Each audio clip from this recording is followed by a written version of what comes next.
Pinipikot tayo niyan. Para masira ang laro natin. Easy lang.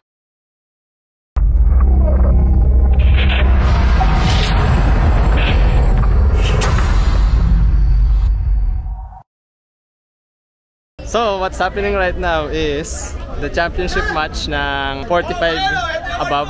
So, San Pedro is winning 1-0 and intense match. Napaka-entertaining yung game nila kanina. Who will win this action? Right after ng 45 above, maglalaro na yung men's team, yung juniors division. Semifinals games, Eagle Squad versus Aero and DHL versus HMES. So, who will win those games will play for the finals. And I bet that will be an entertaining game. So, nag-gear up na some of our players. The field condition is not very good. Medyo maputik, but that will be one of the best challenge na harapin ng bawat isa, ng bawat team. So here they are, the San Pedro.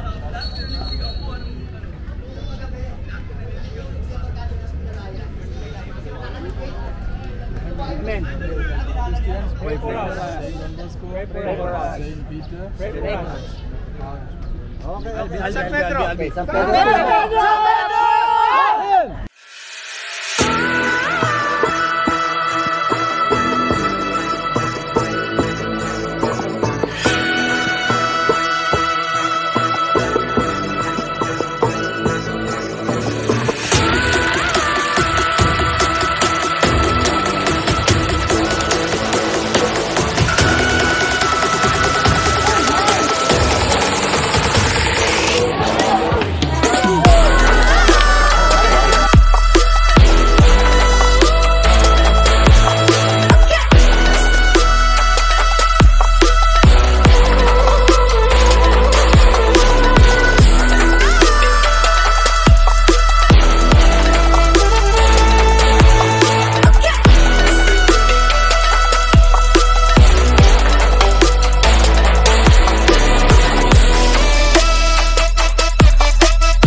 So as you can see, yung sombrero ko, tsaka yung damit.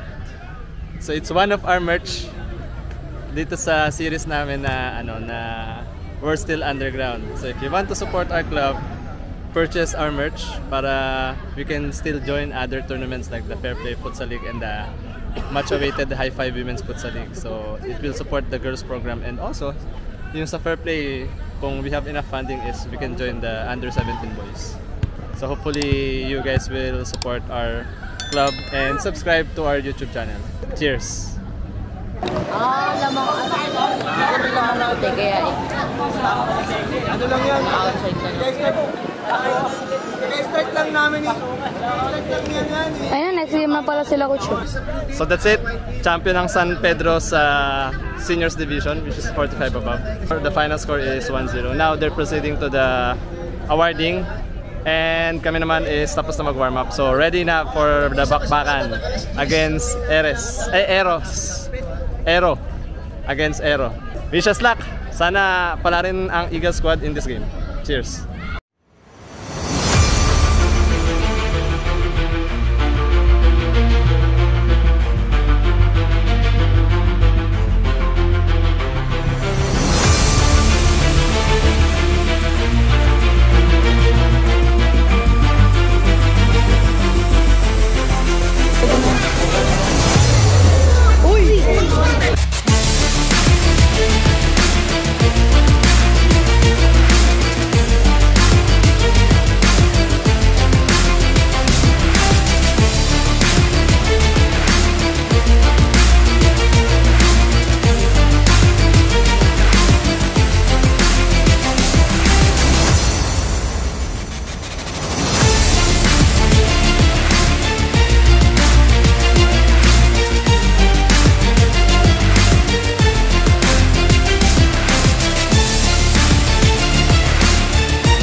Tactical wise, wala akong masabi sa laro natin. Pero character, guys. Unang-una, talo na tayo yung unang pagkakamali din. Diba? Yung pangalawang pagkakamali natin, we're shouting against each other, we're shouting against the referee. Okay? Pangatlo, how do we understand football? Pag nagkakamali tayo, tanggapin natin yung pagkakamali natin. Okay? Pag nagkamali tayo 3 times, baguhin natin yung ugali natin. Pass it to the safest player. Okay? Try to open up, try to look for players. Yung tactic na yan, yung mga right side, wing side, alam na natin yan, it's natural to us. Pero ito, yung character natin. Pag hindi kaya, pasa. Yung character natin kasi sometimes, para bang gipit na nga gipit na. Gano'ng kadali maglaro sa kanyang pitch? Bakit natin i-dribble yung bola dire-diretso forward? Diba? So anong gagawin natin? Kung hindi natin mapasa forward, anong gagawin natin? Pass the ball back, patuloy natin yung football. Alam naman natin magpasa eh. Alam natin magpasa, alam natin mag-dribble, diba?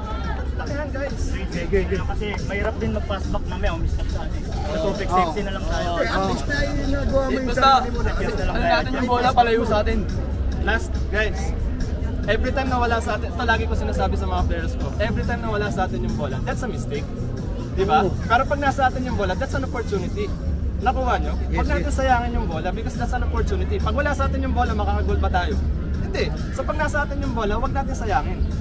Nakuha? Huwag natin sayangin. Pag wala sa atin yung bola, work hard for it. Gawin natin, kunin natin yung bola sa kanila. Nakuha? Eagle squad ha?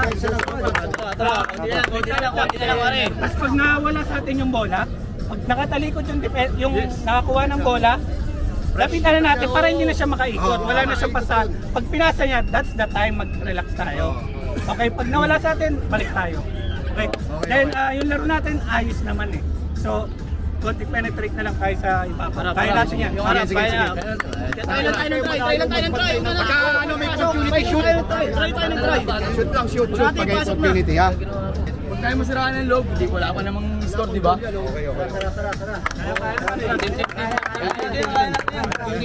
Team. Bet. Eagle Squad!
Tell 'em I love you. If you wanna be involved, do it like I do. Yeah.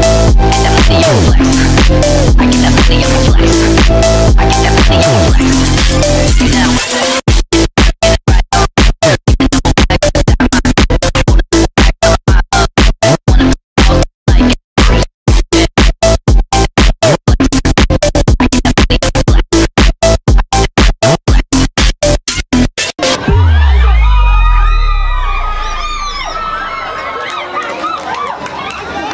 So what's happening right now is Eagle Squad versus Eros. Penalty shootout. Full-time score kanina ay 0-0 and pumantong ngayon sa penalty shootout. Ay, nako!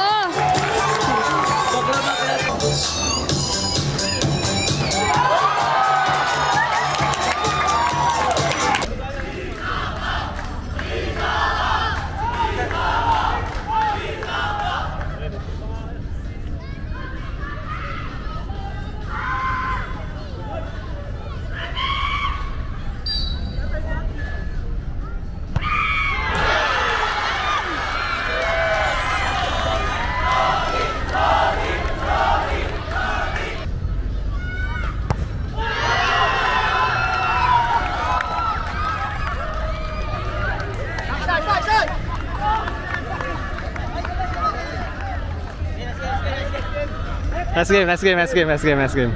Let's go, Ento. Nice game, nice game. Nice game. Pau. Nice game, nice game, nice game. Nice game, nice game. Coach. Thank you, thank you, thank you, thank you.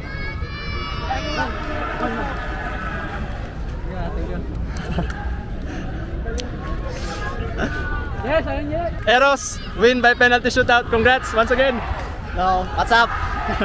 Congrats, congrats Eros. And they're playing the finals in this tournament. Semifinals too will play DHL versus HMES. So good luck for both teams. So I'm Mark Ibisate.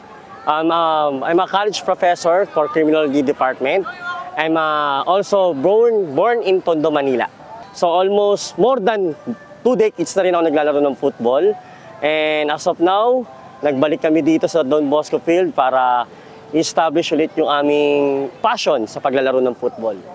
My greatest achievement sa paglalaro ng football ay nung time na naging representative kami ng Manila sa NCR Meet way back 2004. Okay, yung school namin and also together with my teammates dito sa Tondo, kami ang nag-represent sa City of Manila. Nag-participate kami kalaban ng other cities ng buong NCR way back 2004 pa po. And I'm also naging varsity din kami ng high school. Okay, naglaro ko dati sa elementary sa Amado B. Hernandez and then high school ko sa Dr. Juan G. Nolasco. Ang naging benefit sa akin ng paglalaro ng football nung ako ay college, yung knowledge ko sa paglalaro ng football na-apply ko kasi naging football official referee ako sa mga YFL and also sa UFL. And then after that, naging source of income ko yon nung college time ko. Up to nung nag-graduate ako, nagiging referee pa rin kami. Naging referee pa rin ako. And then, ngayon, medyo hindi ko na siya napopokusan kasi busy na ako sa pagtuturo sa college kasi naging national lecturer din ako sa board exam sa criminology. So, bumabiyaya ako around the Philippines para magturo ng criminology board exam review. Kaya hindi na ako masyado nakapag-focus sa pag-referee. Pero as of now, medyo na nag-reminisce yung paglalaro ko ng football dahil nagkaroon ulit tayo ng paliga rito sa Don Bosco, Tondo. Nag-reminisce sa akin, nag-flashback sa akin yung panahon ng bata ako dito. Na nakita-kita, parang naging consider mini reunion na rin to ng mga teammates ko dati, mga friends, old friends, nakita-kita kami. Nagpapasalamat kami kay Sir Danny Aruta dahil nagawa niya to, tong paliga na to. And then, ang masasabi ko lang sa next generation, pagpatuloy pa rin ang paglaro ng football, yung passion, yung pagmamahal natin sa sport na to, ibigay natin lahat. And then after that, gawin natin tong source. If ever na maging varsity kayo, sa mga college na pupuntahan nyo, malaking benefits ng paglalaro ng football kapag kayo ay naging varsity sa team. And also, yung magiging, pag ako nagtuturo sa college, yung mga student ko, binibigyan ko sila ng advice. Kasi yung paglaro ng football, maganda rin ang effect sa kalusugan natin. Kasi mapapataas yung endurance natin, yung tagal natin sa pagtatakbo. Kasi pag nagpulis kayo, pumasok sa serbisyo, kailangan nyo na yung endurance nyo, yung stamina, kumbaga, mataas. Sa paglaro ng football, kasi na-enhance natin yung friendship dyan. Yung camaraderie ng friendship, kapag naglalaro tayo ng football, hindi mo kilala yung player, pero after ng game, nagiging friend mo sila. So isa yan sa magandang benefits ng football, yung pagkakaroon mo ng maraming kaibigan. Sa loob at labas ng Tondo, marami kaming kaibigan. Na pag nakakalaro namin sila dati, naaalala namin yung mga memories namin, nakalaro namin sila dati. Okay, so yun yung isa sa magandang naidulot sa amin sa paglaro ng football. Football community sa Tondo ay mas mapapalaki pa natin in near future. Kasi bakit?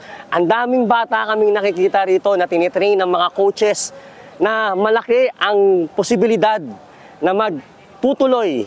Hindi lang sa Tondo, maipapakita nila yung kanilang ability sa paglaro ng football, hindi lang sa Tondo.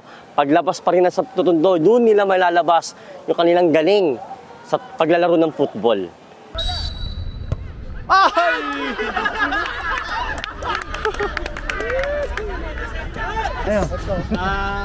Congrats once again kasi in the first place yung liga na to napakaganda niya tapos umabot tayo sa ganitong level. So out of 8 teams, naging 6 teams tapos tayo yung nagkaroon sa semifinals. So it's not bad at all. Tapos ano lang, well that's football, that's life, di ba? May mga mistakes tayo sa loob ng court, pero how do we react sa mga mistakes natin? Let's accept those mistakes by accepting those words na nagagalit sa mga mistakes. Okay guys, kasi ganun talaga yung football eh.